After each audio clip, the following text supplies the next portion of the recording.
బంగారం. Thank you బాబీజీ. తను కూడా నిన్న మాట్లాడాడు, ఈ సినిమాకి చాలా ఫంక్షన్స్ ఉంటాయి నాకు అర్థమవుతుంది Bobby. I definitely come to Anantapur.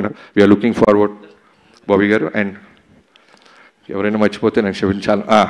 ఇక్కడ స్టేజ్ మీద నాకు రాగానే ఇందాక కొంతమందిని చూస్తే మనకి జనరల్గా చిన్న పోలీసు దొంగకి చిన్న భయం ఉంటుంది. అలా భరత్ గారిని చూస్తే నాకు చిన్న చలక్క పెట్టింది. ఎందుకంటే బాలయ్య గారు క్యారెక్టర్ పెద్ద కథ కూడా వింటారు. ఆయన ఒక క్యారెక్టరు, ఫ్యాన్స్ ఎలా మనల్ని ఎక్స్పెక్ట్ చేస్తుంటారు, వాటి మీద ఫోకస్ చేస్తారు. ఒక రోజు ఎప్పుడు తేజు గారు టచ్లోకి వచ్చి బాబీ గారు ఒకసారి కథ విందామా అన్నారు.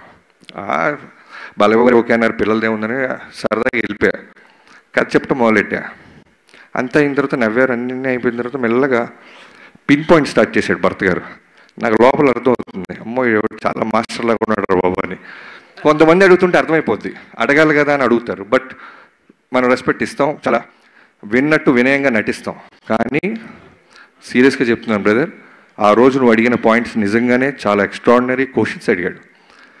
సో అవన్నీ నేను వచ్చి టీంతో నాకున్న అలవాటు ఏంటంటే వెంటనే ఎవరు అడిగినా సరే నేను ఎందుకు అడుగుతున్నారు కామన్గా ఈ పాయింట్ అని వచ్చి టీంతో కూర్చొని నా టీంతో వర్క్ చేస్తాను. అలా వర్క్ చేసిన తర్వాత చాలా బెటర్మెంట్స్ జరిగినాయి. ఆ తర్వాత ఇప్పుడు తేజు గారికి నేను టీజర్ ఏదో రెడీ అయింది చూస్తారా అంటే భరత్ గారు కూడా వస్తున్నారన్నారు. మళ్ళీ టెన్షన్, అమ్మో వస్తున్నా ఇప్పుడు ఆల్రెడీ సినిమా తీసేసాం చూసేయమంటారా. రాగానే సర్ప్రైజింగ్గా ఒక అరగంట సినిమా చూపిస్తే తెగ ఎంజాయ్ చేశారు. ఆయన నవ్వుతూనే ఉన్నారు. ఆ రోజు ఫిక్స్ అయిపోయా, ఈ సినిమా బ్లాక్ బస్టర్. ఎందుకంటే ఆయనలో మాస్ ఆడియన్ ఉంటాడు, చాలా చాలా చాలా సెన్సిబుల్, లైక్ అమీర్ ఖాన్ గారి గురించి చాలా రూటెడ్గా పాయింట్స్ పట్టుకుంటారు. సో అలాంటి ఆడియన్ ఉన్నాడు. సో థ్యాంక్ యూ భరత్ గారు. మీకు సినిమా నచ్చిన రోజు నేను ఫిక్స్ అయ్యి నేను నిజంగా గర్వంగా ఆ రోజు నుంచి కొత్త కారుకి అడ్వాన్స్ కూడా ఇచ్చా. భరత్ గారికి నచ్చిందంటే ప్రపంచానికి నచ్చిందని.